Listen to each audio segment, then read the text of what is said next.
பொதிகை சந்தனம் எடுத்து மஞ்சளுடன் குங்குமம் சேர்த்து பன்னீருடன் அபிஷேகம் செய்ய வந்தோம் மாரியம்மா.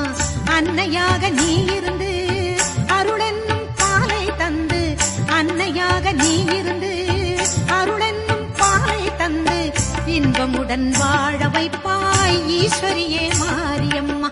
அங்காளம்மா எங்கள் செங்காளம்மா.